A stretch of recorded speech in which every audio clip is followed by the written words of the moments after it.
অস্থায়ী সংবিধান আদেশ কি? উত্তর: ভূমিকা। 1971 সালে এক রক্তক্ষয়ী বিপ্লবের মাধ্যমে বাংলাদেশ বিশ্বের মানচিত্রে আবির্ভূত হয়। 1971 সালের 22 ডিসেম্বর প্রবাসী বাংলাদেশ সরকার ঢাকায় এসে শাসন ক্ষমতা গ্রহণ করেন। এর মধ্যে সবচেয়ে গুরুত্বপূর্ণ পদক্ষেপ ছিল বাংলাদেশের জন্য একটি সংবিধান প্রণয়ন করা। অস্থায়ী সংবিধান আদেশ একটি সুষ্ঠু, সুন্দর ও সর্বজন গ্রহণযোগ্য সংবিধান প্রণয়নের লক্ষ্যে বাংলাদেশের স্বাধীনতা উত্তরকালে যে সকল পদক্ষেপ গ্রহণ করা হয়, অস্থায়ী সংবিধান প্রণয়ন তার মধ্যে সর্বপ্রথম। শেখ মুজিবুর রহমান 1972 সালের 11 জানুয়ারি বাংলাদেশের প্রথম রাষ্ট্রপতি হিসেবে অস্থায়ী সংবিধান আদেশ জারি করেন।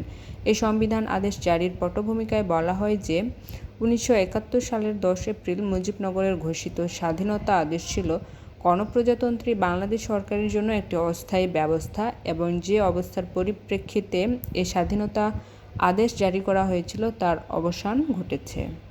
তাছাড়াও এদেশের গণমানুষ সংসদীয় গণতন্ত্র ব্যবস্থা প্রবর্তনের ইচ্ছা পোষণ করেন। ফলে জনগণের আশা আকাঙ্ক্ষা অনুযায়ী রাষ্ট্রপতি স্বাধীনতা ঘোষণার প্রেক্ষিতে এ অস্থায়ী সংবিধান আদেশ জারি করেছেন।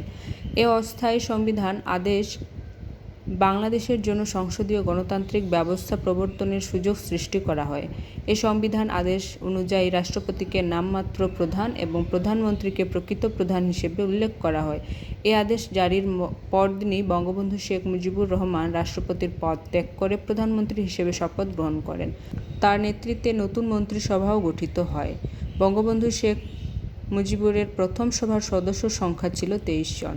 উপসংহার: পরিশেষে বলা যায় যে 1971 সালের 10 এপ্রিলের স্বাধীনতার ঘোষণাপত্র আদেশের মাধ্যমে গণপ্রজাতন্ত্রী বাংলাদেশের শাসন পরিচালনার জন্য অস্থায়ী বিধান প্রণয়ন করা হয়েছিল। এটিকেই বাংলাদেশ অস্থায়ী সংবিধান আদেশ নামে অভিহিত করা হয়।